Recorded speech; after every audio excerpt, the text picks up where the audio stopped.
Às 9h17 da manhã de 22 de janeiro de 1943, o segundo-tenente John George prendeu a respiração nas ruínas de um bunker japonês a oeste de Point Cruz. Seu dedo estava no gatilho que todos do batalhão diziam não fazer diferença. Campeão estadual de tiro de Illinois aos 27 anos, o homem com o rifle comprado por correspondência, e depois de 3 semanas de combate, após 16 dias de tiroteios no Monte Austin, depois de ver 14 americanos morrerem para inimigos que ninguém conseguia ver, John George ainda não tinha matado um único homem. Isso estava prestes a mudar. A 220 metros de distância, a 26 metros acima do chão da selva, um galho se moveu sem vento. Através da ampliação de 2,5 vezes de sua mira Lyman Alaskan, George viu o que nenhuma patrulha havia sobrevivido tempo suficiente para identificar. Um atirador japonês de uniforme escuro estava agachado em uma bifurcação onde 3 galhos se encontravam, observando a trilha de suprimentos, onde americanos entravam em sua mira e nunca saíam. 11 atiradores de elite estavam operando nos bosques de Ponta Cruz, 11 homens com rifles. Arizaka com lunetas subiam nas enormes árvores banyan antes do amanhecer e esperavam com uma paciência que aterrorizava todos os soldados do 132º Regimento de Infantaria. O cabo Davis nunca viu o homem que atirou em sua cabeça enquanto ele enchia o cantil. 2 homens da Companhia L nunca viram o clarão do cano que os derrubou no meio da patrulha. Um sargento foi baleado no pescoço a partir de uma árvore. O esquadrão dele passou 2 vezes, sem saber que a morte estava a 27 metros acima deles. 14 homens em 72 horas. O batalhão tentou patrulhas, fogo de supressão, operações de limpeza. Nada funcionou. Os atiradores eram fantasmas com rifles, então o comandante do batalhão convocou George. Não porque acreditava nele, mas porque não tinha mais ninguém para tentar. George passou 6 semanas sendo zombado pela arma em suas mãos. O capitão Morris chamou aquilo de brinquedo e ordenou que ele carregasse um rifle de verdade, o armeiro do Campo Floresta. Perguntaram se era para servos ou alemães, e os outros líderes de pelotão riram da sua namorada por correspondência ao Winchester modelo 70. Ele economizou 2 anos de salário da Guarda Nacional para comprar o rifle, que chegou com 6 semanas de atraso porque ficou parado em um depósito em Illinois, enquanto George partia para Guadalcanal sem ele. 9 libras, ferrolho manual, 5 tiros contra um Garand que era semiautomático com 8. Todas as especificações apontavam desvantagem. Os oficiais o chamavam de tolo, mas George tinha credenciais que ignoravam. Campeonato estadual de Illinois a 1000 jardas, vencedor mais jovem da história do estado, agrupamentos de 6 polegadas a 600 jardas, com mira de ferro. O gatilho nas mãos dele disparava com 3 libras e 1/4, suave como vidro, ajustado pelos próprios dedos dele em Camp Perry. Antes do mundo entrar em guerra, o comandante lhe deu até de manhã para provar que o rifle era mais do que uma piada. A manhã chegou, o atirador de elite estava na sua mira. George ajustou 2 vezes para a direita por causa do vento, controlou a respiração e apertou lentamente o gatilho. Isso determinaria se um homem com um rifle esportivo poderia matar mais do que profissionais treinados na arte da morte invisível. O Winchester modelo 70 chegou em uma caixa de madeira frágil 6 semanas após George desembarcar em Guadalcanal. Ele encomendou pelo catálogo em 1941, quando a guerra ocorria em outros países. 2 anos de salário da Guarda Nacional economizados dólar por dólar para um rifle desconhecido pela maioria dos soldados e sem respeito dos oficiais. O modelo 70 era um rifle esportivo usado por caçadores, algo que homens ricos levavam para caçar alces na selva de Montana, não o que um tenente usaria contra o exército imperial japonês. Mas George não era como a maioria dos tenentes. Ele competia em tiro desde os 15 anos de idade. Com 23 anos, ele foi o mais jovem a vencer o campeonato estadual de Illinois, acertando alvos a mais de 900 metros, enquanto outros homens da sua idade estavam aprendendo a dirigir. Ele entendia de balística como músicos entendem de escalas, ele sabia do que um rifle era capaz. Quando o homem que o segurava se recusava a aceitar limitações, O modelo 70 não era uma arma militar, era melhor. O mecanismo era suave, ajustado à mão. Na fábrica Winchester, em New Haven, Connecticut, o gatilho disparava limpo com 3 libras e 1/4, sem folga ou excesso de curso, ajustado com precisão que arsenais militares nunca alcançaram. O cano tinha 24 polegadas de aço forjado a frio, capaz de precisão subminuta em distâncias onde o Garand padrão espalhava tiros como uma espingarda. George instalou ele mesmo a luneta Lyman Alaskan usando uma base Griffin e Howe. Isso custou mais do que soldados rasos ganhavam em 2 meses. A potência aumentou o bastante para enxergar o rosto de um homem a 300 jardas, embora não seja muito para os padrões atuais. O suficiente para ver o peito dele subir e descer com a respiração. O suficiente para colocar uma bala exatamente onde precisava. O rifle aguardava em Illinois enquanto a unidade dele era enviada, e George preencheu a papelada para encaminhá-lo pelo correio militar. Sem saber se ele chegaria, se a marinha afundaria o transporte ou se haveria suprimento, Sargento abriria a caixa e decidiria que um rifle esportivo pertencia a um lixão e não a uma zona de guerra. 6 semanas. Ele esperou 6 semanas vendo outros homens limparem seus garandes enquanto ele carregava uma arma na qual não confiava. 6 semanas de perguntas sobre o rifle que chegava, a encomenda querida, o brinquedo que mudaria tudo. Quando a caixa chegou no fim de dezembro, George a abriu sozinho em sua barraca. Ele tirou o rifle da embalagem, verificou o mecanismo, examinou o cano e sentiu o gatilho. Exatamente como ele se lembrava, o capitão Morris o encontrou 1 hora depois. "Deixe esse rifle de caça aqui", disse Morris.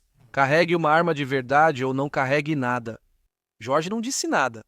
Ele limpou o rifle, carregou 5 cartuchos calibre 30-06 e levou assim mesmo. Se Morris quisesse levá-lo à corte marcial por trazer a arma errada para uma guerra, ele poderia fazer isso depois que George provasse que ele estava errado.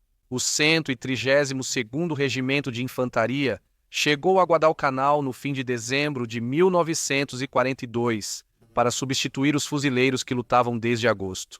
Os fuzileiros navais tomaram o campo Anderson e resistiram aos ataques japoneses, mas não conquistaram o Monte Austin nem eliminaram os japoneses.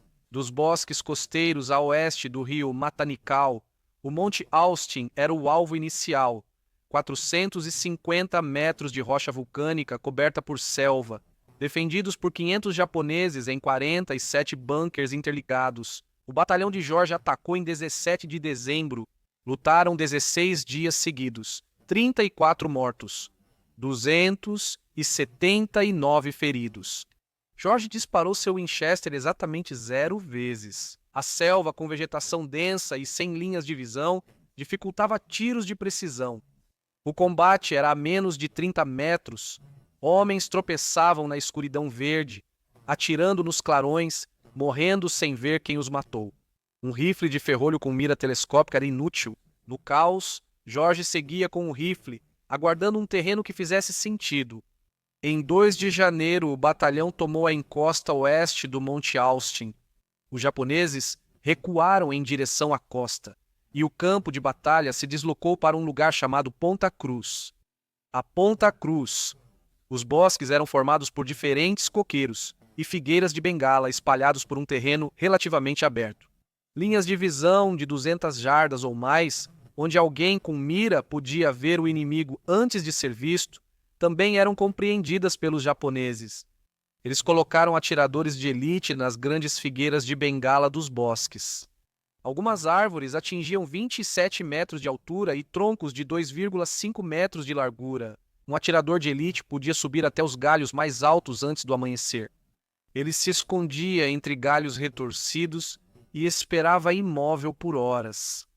Quando uma patrulha americana passava, ele atirava e via eles se dispersarem. Quando eles descobriam de onde veio o tiro, ele já tinha mudado de posição ou ficado em silêncio. 11 atiradores de elite, 11 homens com rifles Arisaka tipo 98, com luneta, o equivalente japonês ao que George carregava. Eles tinham sido treinados para essa guerra na selva. Paciência, a habilidade de matar sem ser visto e desaparecer sem ser pego. Em 72 horas, eles mataram 14 americanos e ninguém no batalhão conseguiu detê-los. A convocação veio depois do anoitecer. No dia 21 de janeiro, George foi ao quartel-general do batalhão esperando uma reunião rotineira, mas encontrou apenas o comandante aguardando. Mapas sobre uma mesa dobrável com uma garrafa de uísque aberta ao lado de um copo. O comandante não lhe ofereceu uma bebida. Tenho um problema, disse o comandante. Atiradores japoneses matam meus homens mais rápido que a malária. Foram 14 mortos em 3 dias. Eu envio patrulhas. Eles perdem homens. Envio grupos de limpeza. Eles perdem homens. Dou cobertura à linha das árvores com metralhadora. E 1 hora depois, outro japonês mata um americano de uma árvore já limpa. Ele olhou para George com expressão de quem ficou sem ideias. Ouvi que você tem um rifle e que outros oficiais acham graça. Soube também que você pensa diferente. George não comentou. O comandante se inclinou para frente. Esse rifle comprado por correspondência realmente acerta alguma coisa? Ou será que estive ouvindo histórias de acampamento sobre um tenente que acha que é especial? George contou a verdade para ele. Campeonato estadual de Illinois a 1000 jardas, o vencedor mais jovem da história do estado, ele conseguia colocar 5 tiros dentro de 10 centímetros a 300 jardas. Ele conseguia ler o vento observando o movimento da grama, conseguia estimar a distância pelo tamanho da cabeça de um homem na mira. Ele atirava desde os 15 anos de idade e nunca tinha errado um tiro que realmente importasse. O comandante ficou olhando para ele por um longo momento. Então, prove. Estou lhe dando até amanhã. Vá até aqueles bosques e mate os homens que estão matando os meus. Se esse rifle fizer o que você diz, nunca mais vou questioná-lo. Se você voltar de mãos vazias, vai carregar um garande como todo mundo, e eu vou esquecer que essa conversa lá aconteceu. George fez uma pergunta. Quantos atiradores de elite? 11, disse o comandante. Identificamos 11 posições de tiro diferentes nos últimos 3 dias. George assentiu com a cabeça. Ele voltou para sua barraca, limpou seu rifle e não dormiu.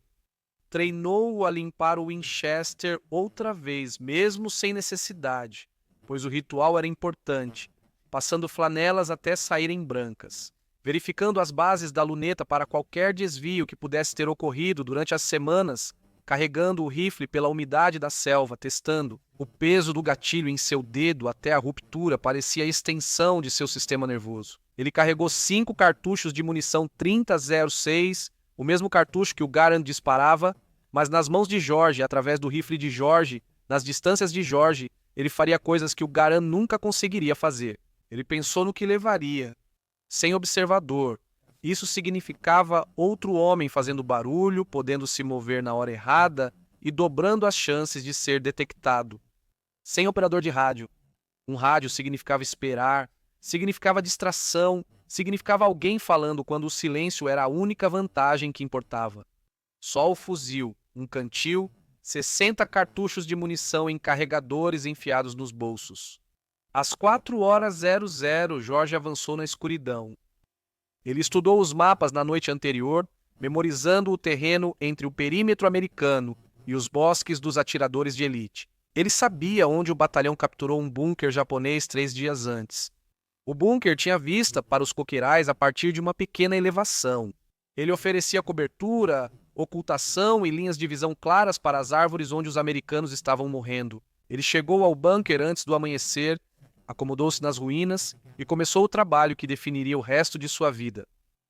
Esperando.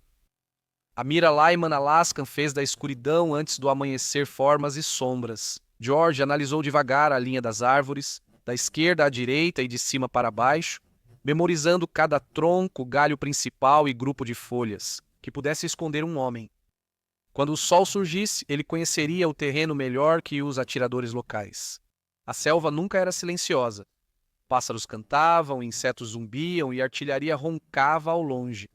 George filtrou tudo isso e observou as árvores. O galho se moveu às 9h17. George estava observando há mais de 3 horas. Seus olhos doíam, seu pescoço estava rígido. O calor da manhã começava a aumentar e o suor escorria de suas têmporas até a gola do uniforme. Mas ele não mudou de posição, não desviou o olhar, não se permitiu acreditar que os atiradores de elite poderiam não aparecer. E agora, um deles havia cometido um erro. O movimento foi pequeno, Uma mudança de peso, talvez um ajuste de posição. Após horas de imobilidade, o galho cedeu levemente e retornou com um movimento tão sutil que o olho nu teria descartado como vento, mas não havia vento. George centralizou sua mira na figueira de bengala, a 220 metros de distância. Ele examinou para cima a partir do tronco, seguindo os galhos maciços enquanto se espalhavam para fora e para cima na copa. 24, 26 e a 27 metros numa bifurcação onde 3 galhos se encontravam, ele achou o que buscava. Um homem. Roupas escuras contra a casca escura, uma forma que não pertencia à árvore. O atirador, voltado para o leste, vigiava a trilha usada por grupos de suprimentos entre o perímetro americano e as posições avançadas. Provavelmente ele estava naquela árvore desde antes do amanhecer, provavelmente já havia matado americanos daquela mesma posição em dias anteriores. Ele estava esperando seu próximo alvo aparecer. Ele não sabia que seu próximo alvo já estava observando ele. George calculou o tiro. 240 jardas, vento cruzado, leve vindo do norte, talvez 3 milhas por hora. Ele ajustou a mira 2 vezes à direita. A elevação já estava ajustada para 250 jardas, perto o suficiente para que a compensação fosse mínima. Ele centralizou o retículo na forma escura que não enxergava. O rosto do atirador não conseguia identificar traços individuais, mas conseguia ver o suficiente. Os ombros, o torso, a massa de um corpo humano pressionado contra o tronco de uma figueira de bengala. George expirou lentamente, deixando metade do ar sair dos pulmões. Seus batimentos cardíacos diminuíram, a mira estabilizou. O gatilho foi pressionado até o ponto de ruptura, aquela parede lisa onde 3,2 quilos de pressão separavam vida e morte. Ele apertou o Winchester que recuou contra seu ombro. O som ecoou pela selva, agudo e distinto, diferente do Garand ou de qualquer fuzil militar no Teatro do Pacífico. A 240 metros de distância, o atirador japonês estremeceu uma vez e caiu. Seu corpo despencou pelos galhos, quicando, membros girando no ar, até se chocar com o chão da selva. Na base da figueira de bengala, George acionou o ferrolho, a cápsula vazia foi ejetada, uma nova munição foi carregada, uma a menos, 10 para ir. George manteve a mira na árvore e esperou. Ele sabia algo sobre os atiradores japoneses que a maioria dos soldados americanos desconhecia. Eles trabalhavam em duplas, um atirador e um observador. O atirador mirava os alvos, enquanto o observador vigiava ameaças, calculava distâncias e garantia a segurança. Se George tivesse acabado de matar o atirador, o observador estava em algum lugar próximo. Na mesma árvore, em uma árvore adjacente, em algum lugar dentro do campo de visão do homem que agora jazia morto na base da figueira. O observador teria visto o disparo, teria visto seu parceiro cair e agora enfrentava uma decisão que determinaria se viveria ou morreria. Ficar escondido e esperá-lo se mover. George analisou lentamente as árvores ao redor de modo metódico. Ampliar 2,5 vezes a Lyman Alaskan exigia paciência, pois cada árvore podia ocultar vários homens. O dossel fazia sombras que transformavam galhos em formas e formas em nada. Ele examinou cada tronco, cada bifurcação, cada aglomerado de folhagem. Cerca de 300 metros do primeiro local do crime, às 9h43, ele encontrou o segundo atirador em outra árvore, 60 metros ao norte. Estava mais baixo no dossel, cerca de 15 metros de altura atrás de uma cortina de folhas. Isso o tornaria invisível do nível do solo, mas ele não era invisível para um homem com uma luneta que sabia onde procurar. O observador descia cuidadosamente pelo tronco, evitando balançar os galhos, tentando chegar ao chão para sumir na vegetação rasteira. Ele ouviu o disparo, sabia que sua posição estava comprometida e recuava. Era jogada inteligente, mas também era lenta demais. George seguiu o movimento pela mira, prevendo a descida da figura por centímetros e calculando onde o homem estaria ao receber o tiro, em vez de onde estava ao puxar o gatilho. Ele atirou quando o segundo atirador soltou o aperto, arqueou-se para trás e caiu livremente pela copa das árvores. Seu rifle bateu nos galhos à sua frente, girando de ponta a ponta. atingindo o chão um segundo inteiro antes de seu cadáver cair ao lado dele. 2 tiros, 2 mortes. Menos de 30 minutos de combate real. George recarregou usando um carregador rápido, pressionando 5 cartuchos novos no carregador.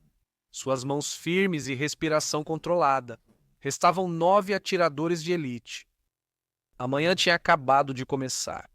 Às 11h21, uma bala atingiu o saco de areia a 15 centímetros da cabeça de George. O impacto espalhou terra em seu rosto, em seus olhos, em sua boca. Ele rolou instintivamente para a esquerda, pressionando-se contra a parede do bunker destruído e tornando-se o menor possível. Enquanto sua mente processava o que acabara de acontecer, alguém o encontrou. O tiro veio do sudoeste, uma direção diferente dos 2 primeiros atiradores. Um terceiro homem, agindo sozinho, observava a área onde seus colegas morreram. Ele viu o clarão do cano de George, ou ouviu o estalo característico do Winchester, ou simplesmente acompanhou a direção das mortes e voltou para encontrar a origem. Agora o caçador virou a presa. George controlou a respiração e esperou 3 minutos. Os sons da selva voltaram lentamente, primeiro os pássaros, depois os insetos, depois o distante estrondo da artilharia que parecia nunca parar. Ele ouviu atentamente por qualquer movimento, qualquer indicação de que o atirador estava se reposicionando para um segundo tiro, mas não ouviu nada. Após 3 minutos, ele rastejou de volta para sua posição de tiro devagar, movendo-se aos poucos para ser o menor alvo possível. Enquanto vasculhava as árvores ao sudoeste, pelo visor o atirador teria se movido depois de disparar o tiro. Essa era uma doutrina básica ensinada a todo atirador treinado em todos os exércitos do mundo. Atire e se desloque, nunca dispare 2 vezes da mesma posição. Mas a selva era densa e as opções de locomoção limitadas. Um homem numa árvore não podia apenas mudar de posição. Ele tinha que descer, atravessar a vegetação rasteira e subir novamente. Ou ele tinha que se mover para um galho diferente na mesma árvore, mudando seu ângulo enquanto permanecia no dossel. George estava apostando na segunda opção. Ele examinou as árvores ao sudoeste, procurando pelos mesmos sinais que havia encontrado antes. Formas que não pertenciam ali. Galhos que se curvavam sob um peso que não deveriam suportar. Às 11h38, ele encontrou o que estava procurando. A terceira árvore da esquerda, em um grupo de 5 banhiãs, a 22 metros de altura, o atirador havia se reposicionado para um galho diferente, talvez a uns 5 metros de onde havia feito o disparo, mas não tinha saído da árvore, um erro. George alinhou a mira na silhueta escura, ajustou para a nova distância e ângulo e atirou. O terceiro atirador caiu sem fazer nenhum som. Sem gritos ou choro, só o farfalhar dos galhos e o baque distante de um corpo caindo na selva. George puxou o ferrolho e voltou a vasculhar a área, 3 abatidos antes do meio-dia. O rifle comprado por correspondência funcionava como ele esperava. A 4ª morte veio às 12h17, a 5ª às 12h42. Ambas foram variações do mesmo padrão. George observando um galho se movendo, formando uma silhueta que se revela ser um homem. O Winchester dispara e um corpo cai pelas copas das árvores, juntando-se aos outros no chão da selva. A 1h, 5 atiradores japoneses estavam mortos. A notícia começou a se espalhar pelo batalhão. Homens que passaram 3 dias morrendo para inimigos invisíveis ouviam que um só tenente, com um rifle comprado por correspondência, matou 5 deles em uma manhã. Soldados que haviam zombado do Winchester de George perguntaram se podiam ir ao bunker e vê-lo em ação. George recusou. Espectadores chamavam atenção. A atenção atraía tiros. Os atiradores japoneses não eram tolos. Haviam perdido 5 homens em 6 horas. Eles se adaptariam, mudando de posição e tática, buscando o americano que os matava e planejando como revidar. George precisava de silêncio, ele precisava de calma. Ele precisava se tornar invisível exatamente da mesma forma que seus inimigos tinham sido invisíveis, esperando por um movimento que denunciasse suas posições. Mas o movimento não veio. Os atiradores japoneses se adaptaram mais rápido do que George esperava após a 5ª morte. Eles pararam de se mover completamente, sem mudar o peso, sem ajustar as posições, sem subir em novas árvores ou descer ao chão. Eles reconheceram a ameaça e responderam ficando absolutamente imóveis, confiando em seu disfarce, esperando o anoitecer para se moverem sem serem vistos. Jorge passou a tarde observando as árvores com binóculos, mas não achou nada. Cada sombra parecia um homem, cada galho parecia um rifle, mas nada se movia e, sem movimento, a luneta era inútil. Às 16 horas, Jorge voltou ao quartel-general do batalhão. O capitão Morris estava esperando. A zombaria havia sumido de sua voz, o desprezo havia sumido de seus olhos. Ele olhou para Jorge, do jeito que um homem olha para uma arma que acabou de descobrir ser muito mais perigosa do que imaginava. Quantos? 5, Jorge disse, confirmando. Morris assentiu lentamente. Volte à posição ao amanhecer. O dia 23 de janeiro começou com chuva, uma chuva tropical forte que transformou o chão da selva em lama e reduziu a visibilidade para menos de 100 metros. Jorge sentou-se no bunker destruído, vendo a água escorrer pelo teto quebrado e as cortinas de chuva esconderem as árvores. Onde 6 atiradores japoneses ainda esperavam, ele não podia caçar assim. Nenhum visor no mundo conseguia enxergar através de uma monção, mas os atiradores podiam se mover, pois a chuva mascarava o som. Um homem podia subir em uma árvore, se reposicionar, até mesmo se deslocar para uma área completamente nova, sem ser ouvido por causa do rugido da água batendo nas folhas. Jorge esperou às 8h15. A chuva começou a diminuir por volta das 8h45 e a visibilidade já era suficiente para trabalhar. Ele encontrou o 6º atirador às 09h12. Esse tinha sido esperto. Ele avançou durante a chuva usando-a como cobertura e escolheu uma árvore a 265 metros, uma distância maior do que qualquer um que Jorge havia matado no dia anterior. Os japoneses estavam aprendendo sobre suas capacidades e se posicionando no limite do seu alcance efetivo. Jorge compensou pela distância e atirou. O atirador caiu 6 mortes, mas a resposta foi algo que Jorge não havia antecipado. Às 09h, 57 morteiros japoneses atingiram a área ao redor do bunker. Eles triangularam sua posição pelo clarão, som ou dedução da direção das mortes. O inimigo descobriu onde ele estava e chamou a artilharia. Os primeiros tiros caíram a 40 jardas perto o bastante para cobrir o bunker de terra e destroços. A segunda rajada caiu a 20 jardas de distância. A terceira rajada seria acertos diretos. Jorge pegou seu rifle e correu. Ele correu para o norte ao longo da linha das árvores, mantendo-se abaixado, movendo-se rápido, colocando distância entre ele e o bunker que estava prestes a se tornar seu túmulo. Ele pulou em uma cratera de bomba. Quando a terceira rajada chegou, o bunker desapareceu em uma coluna de fogo e fumaça. Sacos de areia voaram, vigas se estilhaçaram. O local onde Jorge estava sentado 30 segundos antes deixou de existir. Ele estava deitado na cratera, respirando com dificuldade e ouvindo o eco das explosões sumir na selva. Os japoneses haviam se adaptado novamente. Eles não estavam apenas se escondendo agora, estavam revidando. Jorge se deslocou para uma árvore caída a 110 metros ao norte do bunker destruído. Oferecia menos cobertura, mas uma visão clara dos bosques. Ele se acomodou e voltou a observar. Atiradores de elite apareceram à tarde. Talvez eles achassem que os morteiros o tinham matado, talvez simplesmente não conseguissem ficar imóveis por mais tempo. Às 14h23, Jorge matou seu 7º atirador de elite. Às 15h41, o 8º. Este havia subido alto, 29 metros em uma árvore banyan. Boa camuflagem contra a observação de baixo, mas a altura destacou a silhueta no céu. Quando o sol da tarde mudou de ângulo, Jorge viu o contorno, confirmou a forma e fez 8 abates em 2 dias, 12 disparos contra atiradores de elite, 4 erros.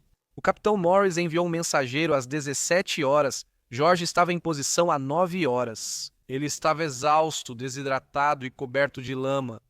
Ao ser questionado sobre a quantidade, Jorge permitiu-se um breve momento de satisfação. 8 confirmados, ele disse. Restam 3. Naquela noite, Jorge limpou seu rifle e considerou a matemática do que restava. Nossos atiradores japoneses atuavam nos bosques de Point Cruz. 8 agora estavam mortos. 3 restavam, mas esses 3 não eram sobreviventes aleatórios. Eles eram os melhores, mais pacientes e habilidosos. Homens que viram 8 companheiros morrerem em 2 dias e evitaram os erros fatais deles. Eles já sabiam como George era, qual fuzil usava, seu alcance, área de atuação e padrão de observação e tiro. Viram o clarão do cano e ouviram o som característico do disparo. Eles sobreviveram ao ataque de morteiro que destruiu seu bunker e observaram sua mudança para a árvore caída. Tudo o que George sabia sobre eles, agora eles sabiam sobre ele. Carregou o Winchester com 5 balas novas e tentou dormir. Às 3 horas ele desistiu. Ele sentou-se em sua barraca com o rifle no colo, ouvindo a chuva que havia voltado por volta da meia-noite. Os atiradores restantes também estariam se preparando, planejando, discutindo, tentando descobrir como matar o americano que havia matado seus amigos. Eles não repetiriam os erros do primeiro dia.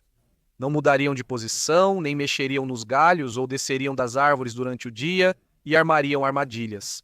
George sabia disso porque era o que ele faria.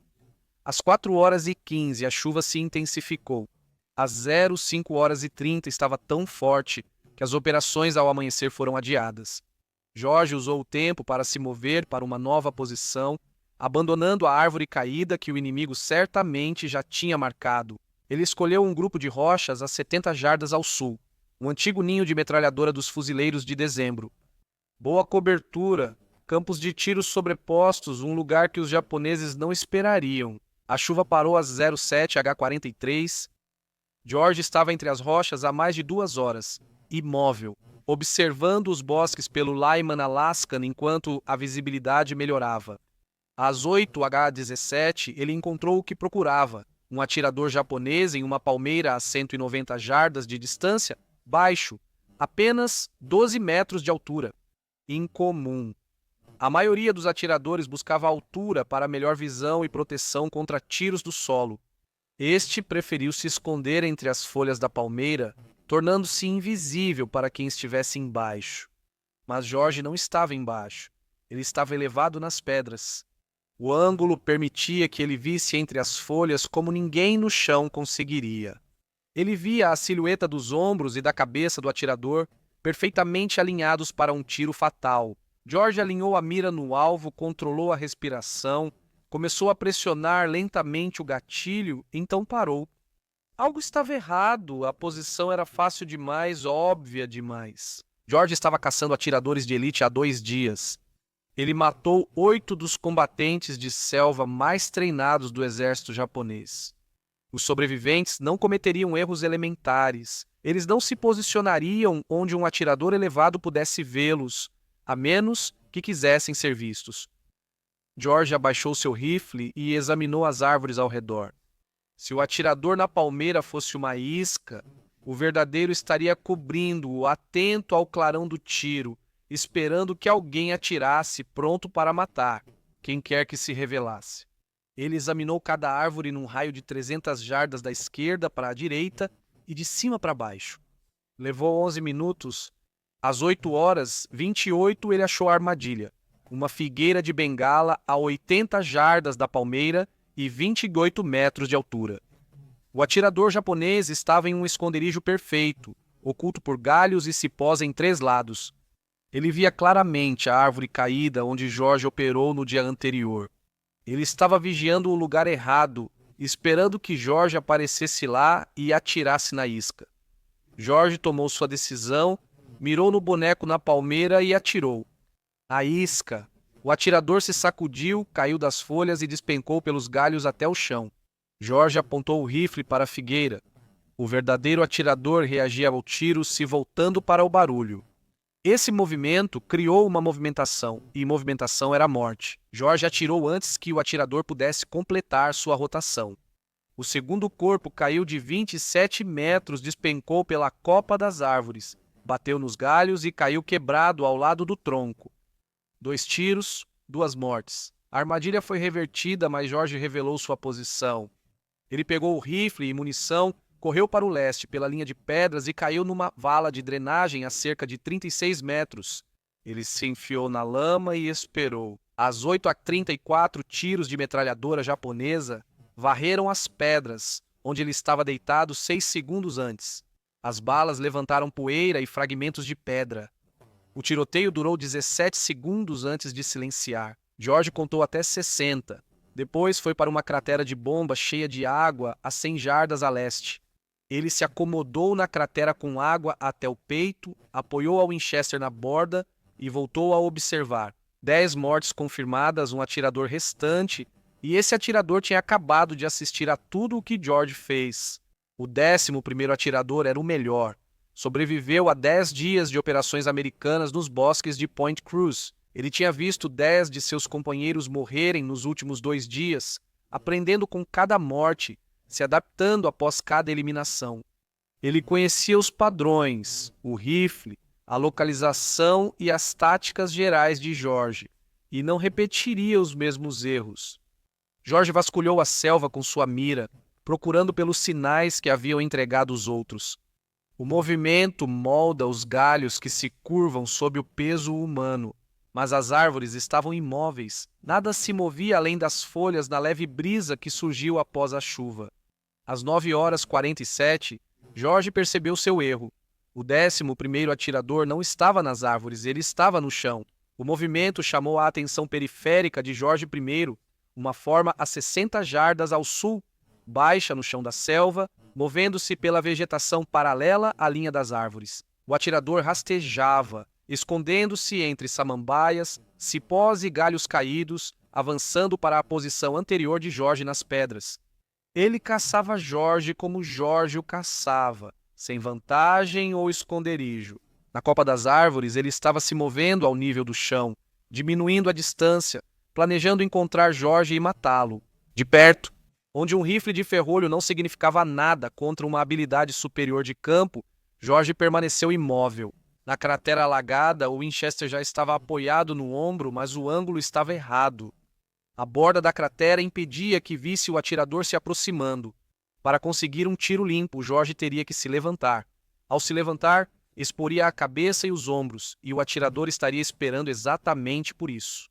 George esperou enquanto o soldado japonês parava de se mover. Às 09h52, ele estava a 40 jardas das rochas, escondido no matagal de samambaias.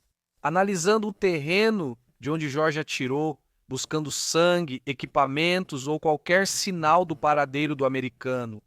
George podia vê-lo agora, uma silhueta escura pressionada contra o chão da selva, quase invisível na vegetação rasteira. Paciente, profissional, exatamente tão perigoso quanto George esperava. Às 09h58, o atirador começou a se mover novamente, rastejando em direção às pedras. 32 metros, 27 metros, 23 metros. Ele chegou à formação rochosa às 10h03, levantou-se e entrou de cócoras no ninho de metralhadora onde George estava. Uma hora antes, ele analisou o terreno a leste, focando o canal de drenagem e possíveis rotas de fuga. Ele estava de costas para George. A 35 metros, tiro limpo e central, morte fácil, sem mira telescópica, mas George hesitou. Esse atirador de elite sobreviveu quando outros 10 morreram. Ele superou todos os erros que seus companheiros cometeram. Ele era o homem mais perigoso que George havia enfrentado em 2 dias de combate. E ele estava posicionado em um local exposto, de costas. Nenhum atirador de elite experiente faria tal coisa. George manteve a mira no homem entre as pedras, mas ampliou sua atenção para a selva ao redor. Se isso fosse uma isca de novo, como a palmeira, a verdadeira ameaça estaria posicionada em algum lugar com linha de visão. Para qualquer um que disparasse. Ele examinou sem mover o rifle, os olhos se movendo, procurando o segundo homem. Às 10h06, ele o achou a 70 jardas a noroeste, atrás de um tronco caído.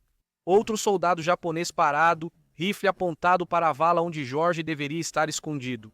2 homens, não um. O 11º atirador de elite havia trazido reforço.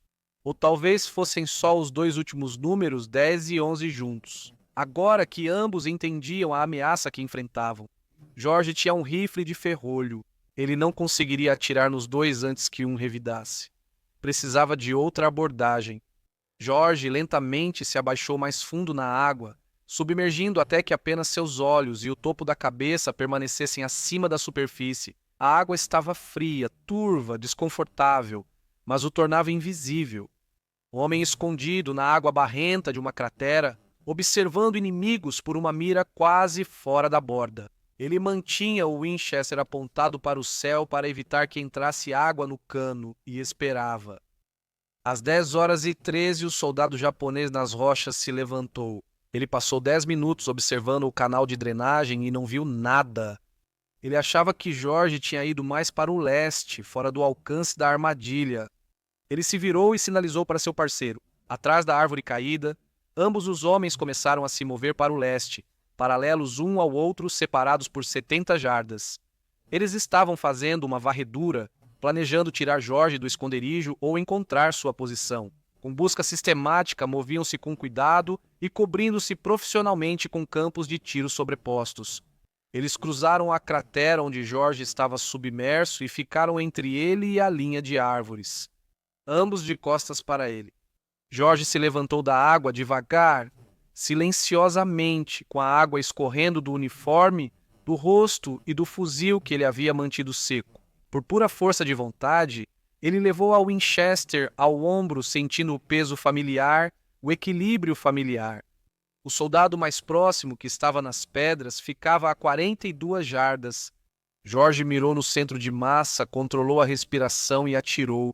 O soldado caiu. Jorge moveu o ferrolho de forma fluida, ejetando o cartucho gasto e engatilhando outra bala. Ele apontou o rifle para o segundo soldado, que estava atrás da árvore caída, virou-se ao ouvir o disparo e ergueu seu próprio rifle. Jorge atirou primeiro, o outro soldado caiu. 11 atiradores de elite, 11 mortes, 4 dias de caça resumidos em 5 segundos de violência. Jorge saiu da cratera, água escorrendo de suas botas, de seus bolsos, de cada dobra do uniforme. Ele foi até o corpo mais próximo e pegou os estojos usados. O latão era valioso, evidências perigosas. Ele pegava o segundo estojo quando ouviu um som que mudou tudo. Vozes japonesas. Vários homens vindo da linha de árvores a oeste. Jorge se jogou no chão e ficou ouvindo. As vozes aumentavam e se aproximavam. Pelo menos 6 homens, talvez mais, se aproximavam dos 2 corpos que ele acabara de fazer. Não eram atiradores de elite, mas infantaria, patrulha ou equipe de resgate para recolher mortos ou reforçar sobreviventes. Jorge tinha matado os atiradores de elite, mas eles não estavam trabalhando sozinhos. E agora Jorge estava preso entre uma cratera cheia de água e um esquadrão de infantaria japonês. Com apenas 3 balas no rifle, Jorge se lançou de volta na cratera. A água o cobriu de novo, fria, marrom e miserável. Ele segurou a Winchester na vertical para manter o cano limpo e se encostou na parede da cratera, tornando-se o menor possível. As vozes japonesas ficaram mais altas. No mínimo 6 homens, provavelmente mais. Ele podia ouvir equipamentos batendo nos galhos, quebrando, o som de soldados se movendo pela selva sem qualquer tentativa de descrição. Esses não eram atiradores de elite, eram infantaria regular e estavam indo diretamente em direção aos corpos. Jorge contou sua munição: 3 cartuchos no carregador, 2 no bolso, 5 tiros contra 6 ou mais inimigos armados com fuzis semiautomáticos. A matemática não ajudava.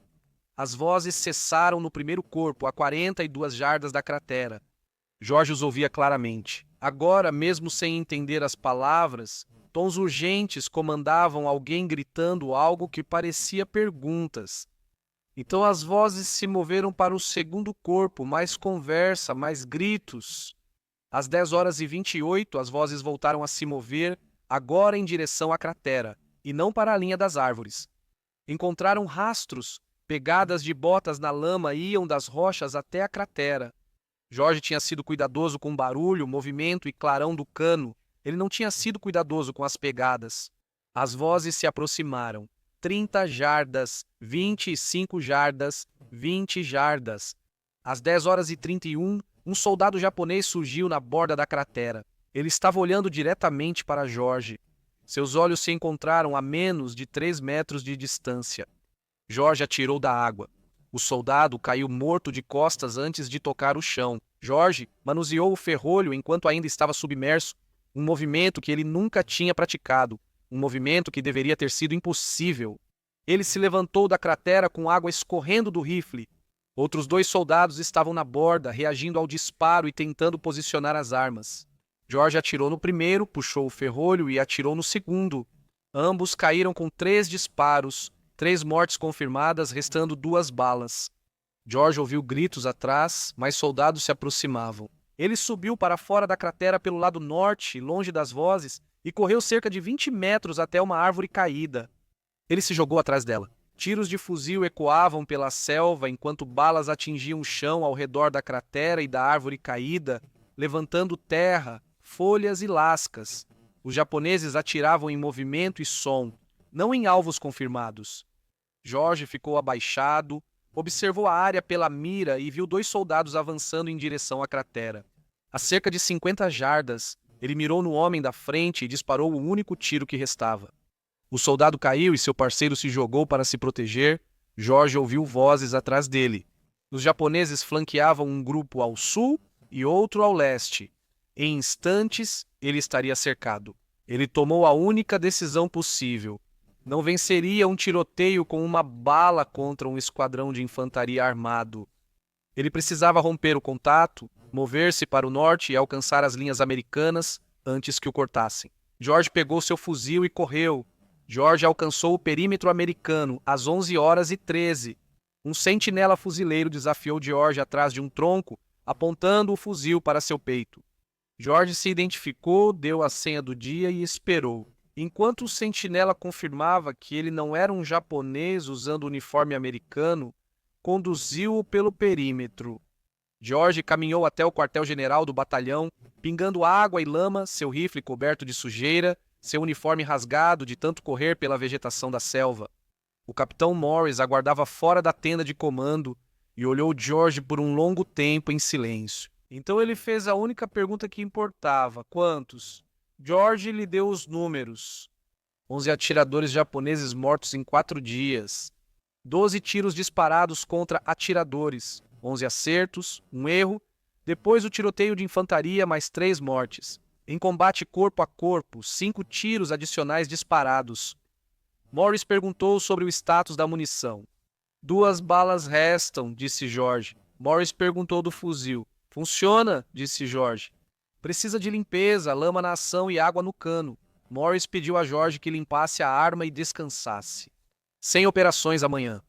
O batalhão se deslocava para leste. Os bosques crus deixaram de ser prioridade. A inteligência apontava a evacuação japonesa de Guadalcanal. A campanha acabaria em semanas.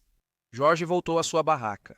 Ele desmontou o Winchester e passou 2 horas limpando cada componente. O ferrolho, o conjunto do gatilho, o cano, as bases da mira. Ele passou flanelas pelo cano até que saíssem limpas. Lubrificou o mecanismo até que se movesse como seda. Às 14 horas, um mensageiro chegou com novas ordens. O comandante do batalhão queria ver George. George caminhou até o quartel-general esperando papelada de desmobilização. No lugar disso, Morris e 2 oficiais o aguardavam. Um deles era o coronel Ferry, o comandante do regimento, um homem com quem George nunca tinha falado diretamente.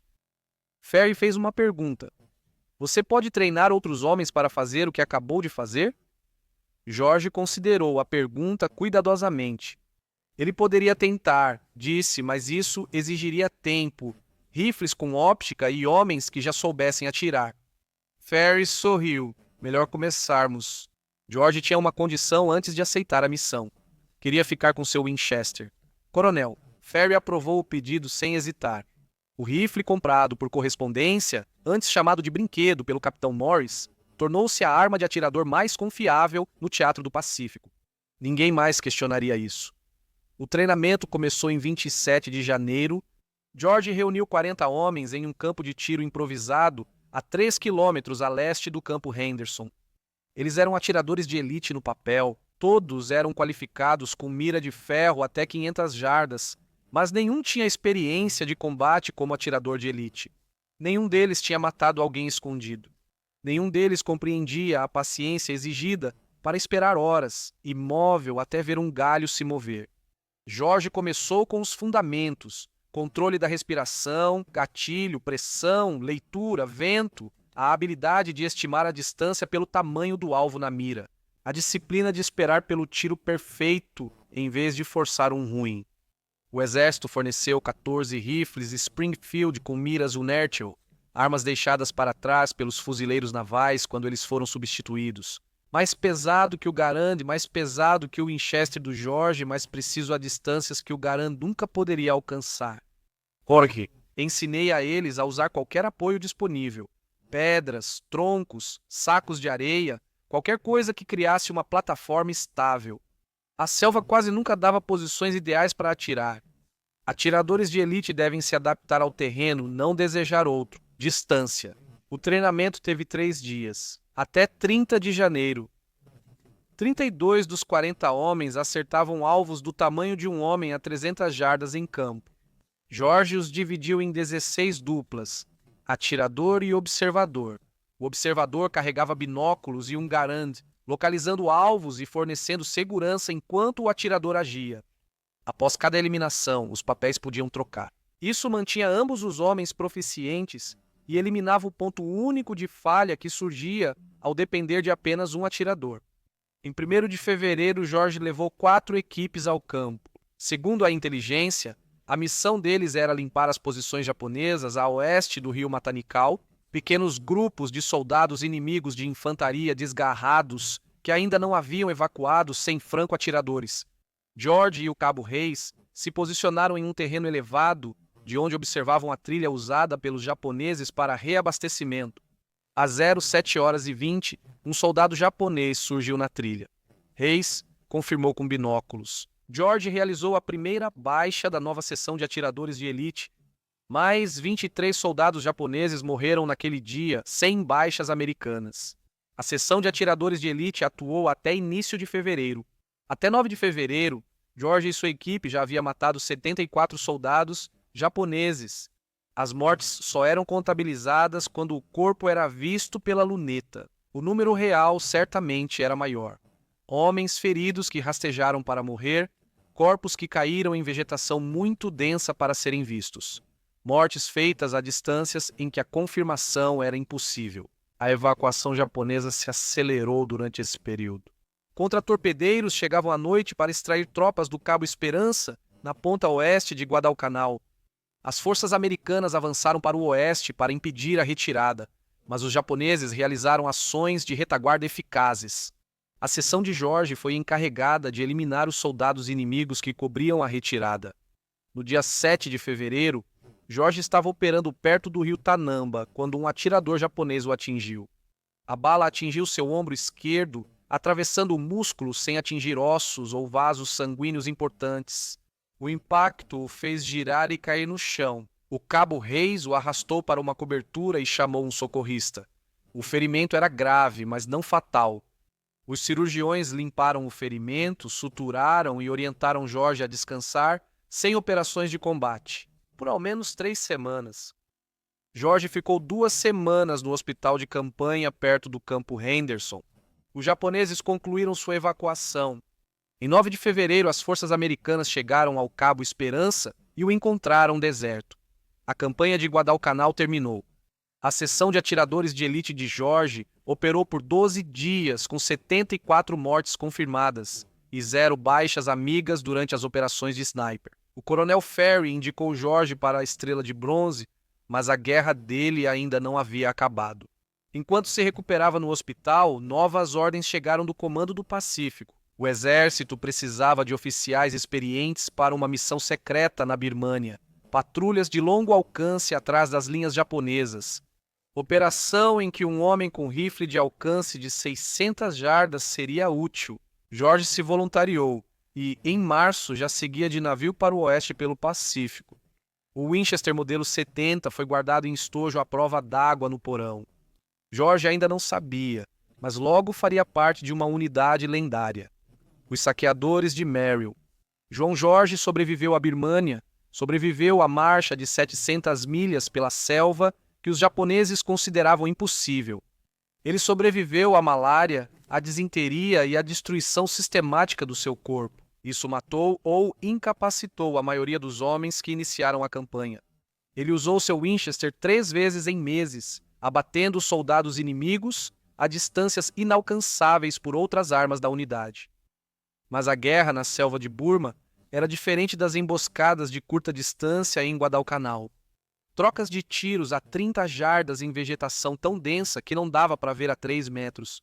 O rifle de precisão que havia aberto caminho para Cruz Groves raramente era a ferramenta certa para esse tipo de combate. George voltou para casa em 1944. O exército o promoveu a capitão e o enviou para Fort Benning, na Geórgia, onde treinava oficiais de infantaria em tiro de precisão e táticas de pequenas unidades. Ele ensinou as lições que havia aprendido em Guadalcanal e na Birmânia. Como se mover pelo terreno da selva, como identificar e engajar alvos à distância, como operar de forma independente, sem linhas de suprimento, sem apoio, sem ninguém em quem confiar além de si mesmo. Ele ficou com a Winchester depois da guerra. George se formou em Princeton e Oxford. Ele passou anos na África Oriental Britânica estudando política regional. Ele se estabeleceu em Washington como consultor de assuntos africanos do Departamento de Estado. Ele nunca falou publicamente sobre Guadalcanal ou Birmânia. Em 1947, ele registrou o ocorrido apenas para si, sem intenção de publicar. Um amigo da Associação Nacional de Rifles leu o manuscrito e o convenceu a publicá-lo. O livro se chamava Disparos em Fúria. É um clássico entre entusiastas e historiadores militares, ainda circula atualmente e segue como referência para colecionadores de armas leves da Segunda Guerra Mundial. John George morreu em 3 de janeiro de 2009, aos 90 anos. O modelo Winchester 70 foi doado ao Museu Nacional de Armas de Fogo em Fairfax, Virgínia. Ela está em uma vitrine com uma placa contando sua história. A maioria dos visitantes não para. Ela parece um rifle de caça antigo, mas não é. É o rifle que consagrou um campeão estadual. Um atirador com luneta comprada por correspondência podia superar os snipers militares treinados. O rifle que limpou os bosques de Point Cruz em 4 dias, quando um batalhão inteiro não conseguiu fazê-lo em 2 semanas. O rifle que todo oficial do 132º Regimento de Infantaria chamava de brinquedo até matar 11 homens e transformar a zombaria deles em silêncio.